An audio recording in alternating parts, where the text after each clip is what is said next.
Hey everybody, this is Glazer of Snap Judgments. How's everyone today? It's Friday. Loki has completely taken over the meta this week, and so I've got for you 10 decks, not one, 10 decks that can beat Loki if that's what you need. I went to work, I started teaching again, I had my first day. It's crazy, crazy hot, and I came home to a million requests going, okay, but how do I beat this damn card? Now, before we go any further, I'm going to be honest with you. Loki's amazing. One of the best cards in the game. It's probably one of the best cards ever in the game. The win rate is through the roof.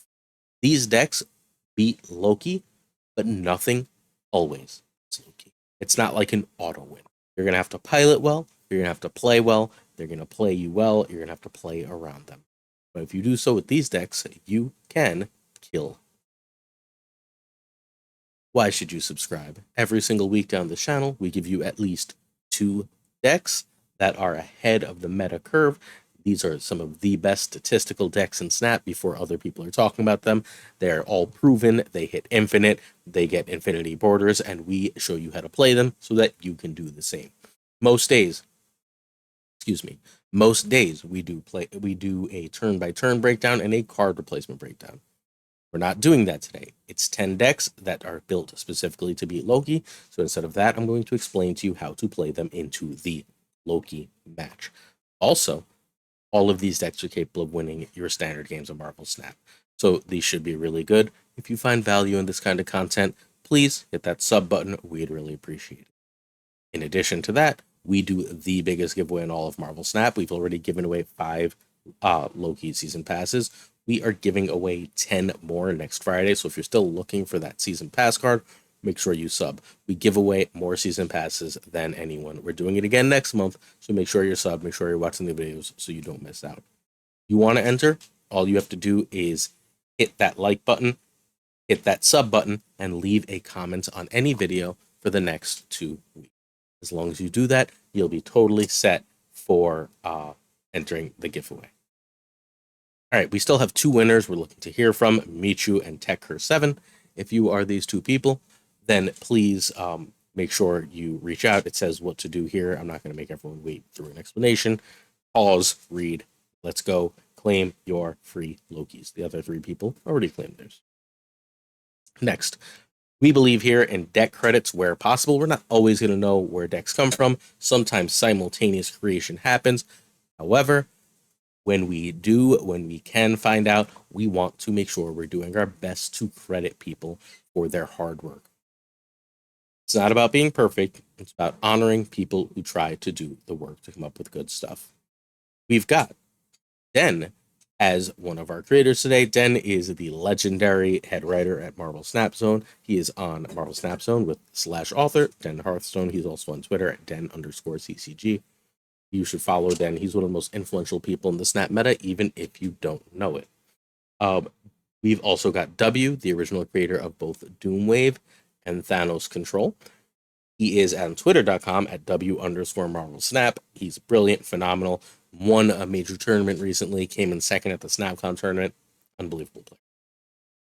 We've got Safety Blade with one of his original creations that's a meta deck you know about that you didn't even know was his. Happens all the time with Safety. The original Darkhawk Stature Black Bolt deck, that was Safety. Safety is one of the most brilliant deck builders in the game. He was the only person who, before Loki came out, said Loki was going to be busted. He also happens to have built a deck weeks ago that stomps Loki. We've got Captain Kerr, Capt Kerr, a wonderful Twitch streamer who does really creative things with his decks and is fantastic. We've got Yasui, a Japanese player, tournament player, one of the top players over in that part of the world. And he's at twitter.com/ I want to say that's going for quick bread. Could be wrong, but that's what I'm reading it as with some numbers in there. Obviously, due to language barrier, I haven't seen a lot of his content, but he is the very first person who started playing a Brood Absorbing Man Patriot Surfer deck. He is the absolute, as far as we're aware, originator of that being a meta deck because he took it to a major tournament and kicked Lambie's butt with it, although with some luck involved. Obviously, it's Marvel Snap, it's going to happen. And finally, the last person who created some of these decks that we know of. There's a couple. I'll tell you when we get there. I'm not sure who made them. It's me. Hi. You're here. I made a few of these decks. Hopefully, if you haven't subscribed yet, you subscribe now. I'd appreciate it. It helps us out. It costs you nothing. It's good to help people, and we'd. All right. Our first deck is Shuri Sauron. This is Den's version of the list. I think that, the win rate on this deck is every bit as good right now as the best Loki decks. This is one of the top win rate decks in all of Marvel Snap. So you should be trying, using this deck as much as possible. It's got a Loki-like win rate without the fanfare, with a really high play rate. What makes this so good against Loki? Well, Loki's getting things that it can't necessarily work with. Unless it gets Sauron and the other cards, what it's getting is often awkward for it. It gets cards like Ebony Maw that it can't play. It gets a nice 1/3 armor, I guess, or a free armor, which is powerful, a free lizard, but you're dropping 28 power Red Skulls and then copying 28 power Taskmasters, or 16 power Visions that you can then copy and move. And you've got Enchantress to mess up a lot of their stuff. If they drop a Quinjet and you don't want to deal with it, and you have the turn, you didn't see Shuri, Enchantress will turn that right off. They have to play in a Nebula lane.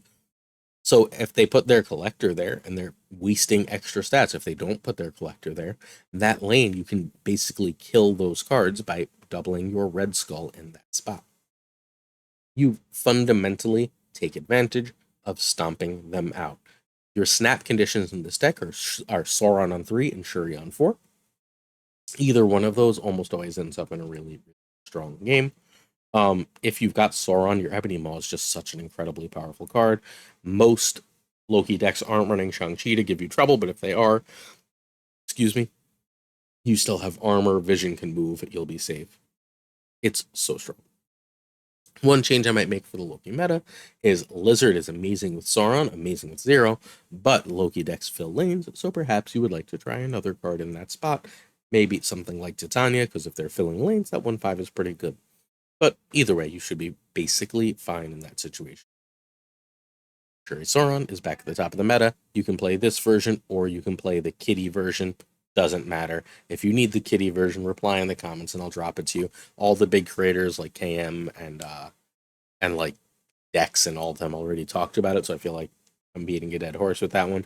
But no one's talking about this one anymore, and this one is the one with the best win rate of all. So check this deck out. You won't be sad that you did. Next up, we have my personal pet project. I got an Infinity ticket with this. I've been kicking, I got an Infinity border with this. I've been kicking all sorts of butt with this deck for ages now. It was originally called Kitchen Sink. I ended up adding Zola and, Zola in America and changed it to Sink in the Kitchen. It's got 1,000 play lines, and unless the Loki deck gets the exact right combo, you just beat it. If you've got a Human Torch Phoenix Force moving around, you can easily make that 28 to 56 power. If you copy that with Red Skull or double it with Zola, the opponent can do nothing. If you're going Shuri Nimrod into Venom and Carnage, your opponent has to have the exact right draw. They have to have gotten Shuri and like Red Skull to stop you.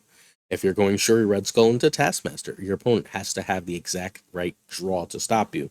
If your opponent gets 5 cards on turn 4, right? And they are Human Torch, Carnage, Red Skull, and Nimrod.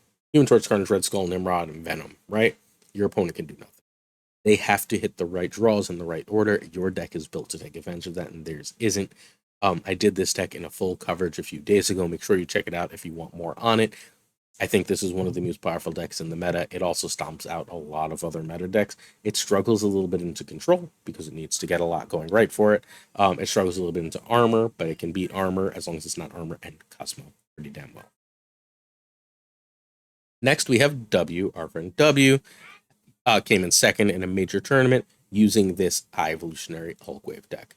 Now, Loki player that knows what they're doing can beat this deck. What they want to fundamentally do is Loki early against this deck so they're still drawing their own cards so that they're using your cheap cards to supplement their cards. A lot of other matchups, they really, really want a Loki late. So you're Lokiing early. If they Loki early, you may have to run. But if they Loki late, they're getting a bunch of high evolutionary cards that don't really do anything. As in, Loki copies them before they're evolved, so they get a bland Misty Knight, a bland Cyclops, and a bland Hulk. Your versions of these cards do something, and then you win.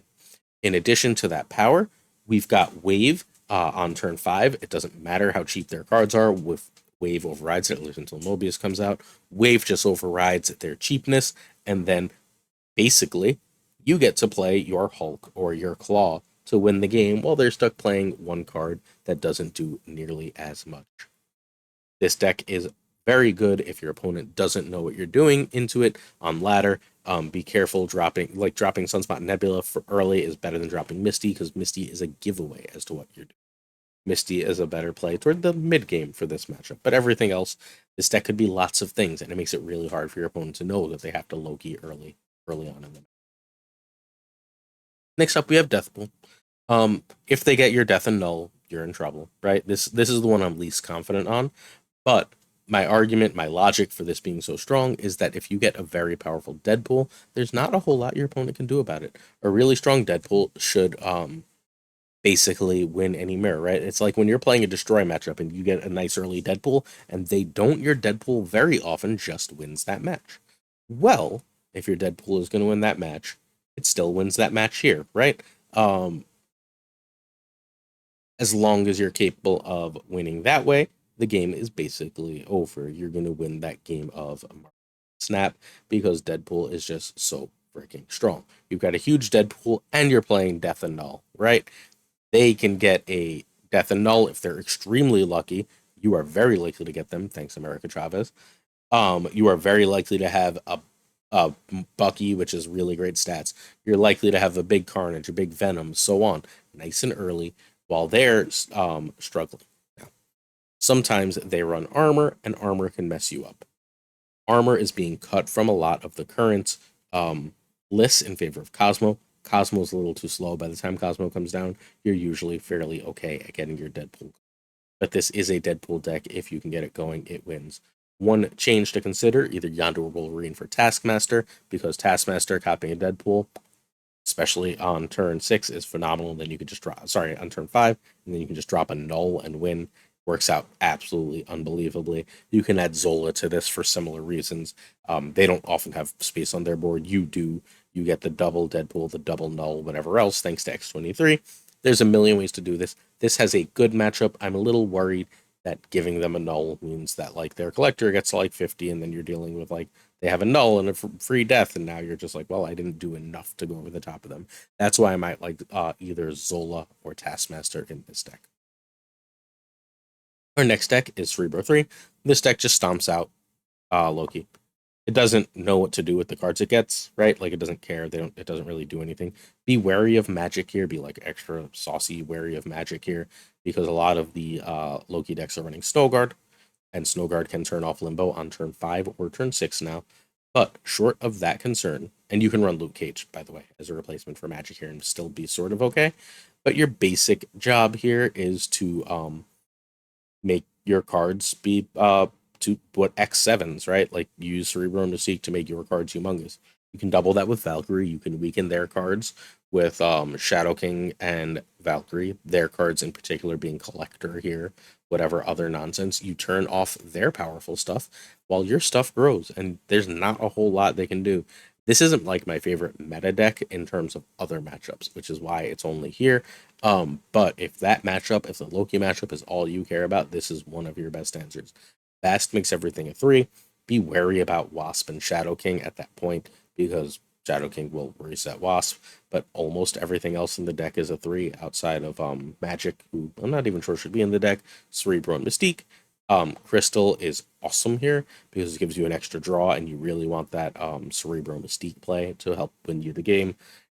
There's not a lot they can do to stop you here. Invisible Women even make sure you're losing priority at the end of the game for when you want a Shadow King. Unless Loki starts running Rogue and stuff, this is a very, very, very easy matchup for you. We've got Sand Ramp Galactus. My basic theory here is when you play Sandman on 4, they can play 1 card a turn. And if you're all playing 1 card a turn, Black Panther, Doom, and Leader are going to win you that game. There's nothing more complicated to it than that. Galactus also seems pretty good against them. They'll have big cards from you, right? But your big cards are built to work off in combinations. You can plan for those combinations and play well. You've got Leader, you've got Zola and Panther, right? Like if they get Zola and Doom and don't have any extra ramp, you're gonna win. Like right, like your Sandman is going to stomp them out.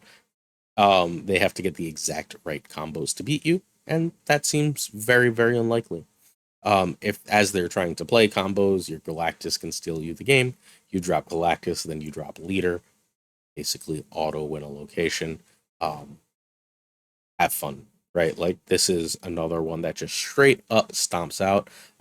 Props to our boy Fathor Newman, who this is like one of his favorite archetypes. I was thinking of him when I put this together. Um, and look, this isn't like a me build, right? This is a fairly known build. I have no idea who first made it. The original versions that didn't run Galactus, I've been playing since my second season.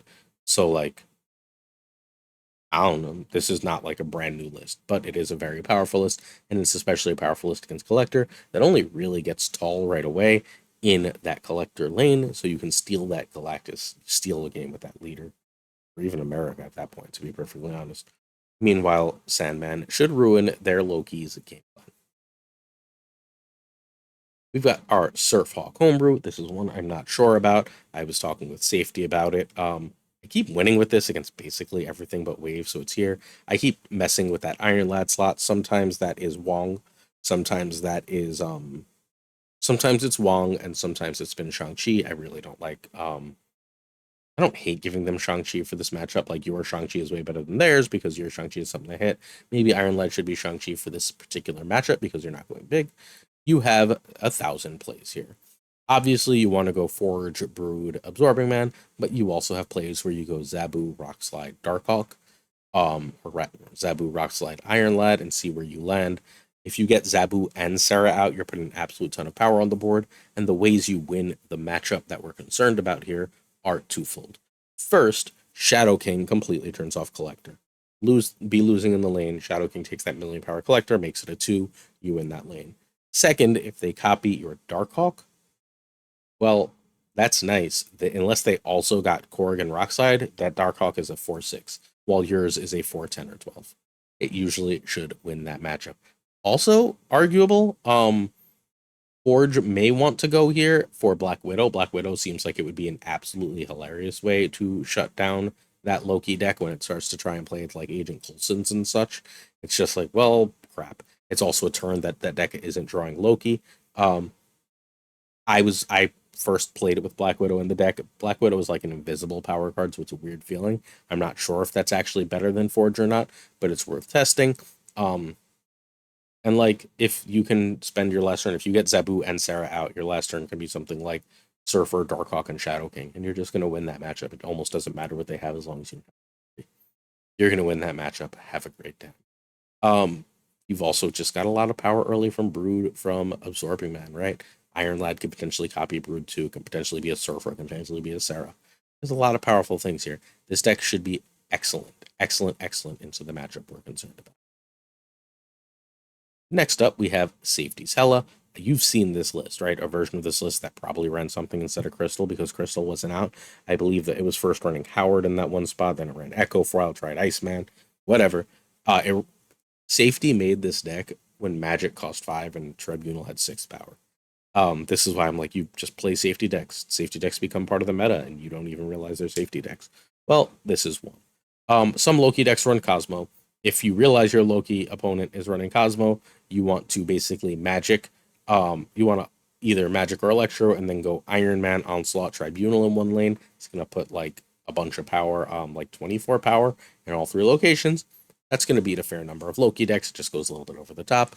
If they're not running Cosmo, you can basically set up Invisible Woman, MODOK, Hella at your leisure. They do nothing to mess with you. The cards that they get from you don't do enough to stop the complete and utter nonsense that you can do to them. It's wildly strong and wildly consistent. The problem with the deck is like Cosmo and Arrow and stuff, right? And they don't have those actually. And if they don't have those, this wins the matchup like a lot. It's a really, really strong deck again. It's also one of my favorite decks like ever in Snap. It's not one of the best, but it's one of my favorites. And it's perfectly capable of competing in Next up, this is Captain Kerr's deck. It is Capt Kerr, excuse me. Deck and discard, better than destroy. We've talked about this deck before. It got better since we talked about it because Blade is amazing with Dakin. On turn 4 is my favorite way to do it. You drop both Blade and Dakin, and you've got an 11 power turn 4, which is like, oh, a fully built Darkhawk on turn 4 in a 2-card combo. Sounds good. It takes Darkhawk 3 cards to get to 12 power. You've got it in 2, and it's shockproof, right? At that point, you can Dracula on 5 and then play, if you've got Apocalypse in hand, you can Dracula on 5 and Modok on 6 and just be like, okay, cool, we're good. You can also play like a much more honest version of the deck where you do something like Nebula into Colleen, getting your Colleen or Morbius, getting yourself a Wolverine or Storm. If you got Morbius out, that's +2. Then sorry, so it would be Nebula, Morbius, Colleen, 1, 2, 3. And then turn 4 it would be Dracula, turn 5 it would be Modok, turn 6 it would be America, and then the last thing in your hand is usually Apocalypse. And if you're lucky, you have some Swarms to play with that America. It's gonna win. The combos are what make this deck strong. If you're not getting the gist of this, and Loki is very unlikely to see as many combos as you do throughout the course of a game. Their Dracula is unlikely to come with a Modok, right? So their Dracula can hit anything in their hand, and they've got a bunch of crap in their hand compared to you. Their Absorbman might be good, but like their Morbius, unless they got Modok, is a bad card. Unless they got Colleen, Swarm, and Wolverine don't do much. They can get Dakin without any way to get rid of Dakin. There's a lot of really, really strong things you can do here to mess them up. This is suddenly one of the best archetypes in the game again, thanks Blade buff, I think. And it's 1,000% worth looking into right now as a powerful thing. Next up, I think this is last. Yeah, this is the last one. We're finally done, guys. Thank you so much for sticking it out with us. We've seen all the Surfer Patriots, right? Surfer Patriot A already has a positive matchup. This version, though, in particular, rocks the face off the matchup. However, like capital, however you can think of it, if they get your Luke Cage, you're gonna have a problem. So perhaps you want to make Luke Cage America Chavez and just sort of deal with the Shadow King potentially lowering your cards, because Shadow King is absolutely stellar if you didn't get that against a Loki. I was playing my Surfer Loki deck earlier. My opponent got my Mysterio, Hit Monkey, and Collector, and I had one lane, they had one lane, right? So the only lane we're really competing for is middle lane. They have priority. They in that Collector lane, they got a Mysterio, a Angela, excuse me, it was a Mysterio, Angela, and a Collector and Hit Monkey, and I played Shadow King, and they ended up with 4 power in the lane. So like I won that game of Marvel Snap. Be a little careful with Shadow King before, since you probably can't afford to run Luke Cage. But short of that, everything else here sort of stomps out the matchup. It's extraordinarily powerful how well this deck does into that matchup. Your Dazzler is really good in the matchup, although it is also good for them, is like they can fill the board reasonably well. So like their swing cards are Luke and Dazzler. One of them should 1,000% be America. I don't really care what the other is, to be perfectly honest. Shadow King should do the job for you. Your Brood and Absorbing Man with Forge, you being able to set up specific combos while they're stuck trying to do other things, should win the game of Snap. That should also do it. You guys requested this video, you've got this video. Thank you so much for watching. If you're willing, please check out the Marvel Snap Zone YouTube. We have an awesome episode of our podcast, the Snap Judgment Podcast, where Roy and I talk to Teddy Ninja and Browday, Marvel Snap News himself. Really proud of that episode. We've also got some articles up on Marvel Snap Zone. So if you're willing to check any of that out, we'd appreciate it. If you just sub and comment, hey, any support is good support. Thanks so much for watching. I'm going to be back Sunday with another video, so fret not. You're not going to go all weekend without a Snap Take.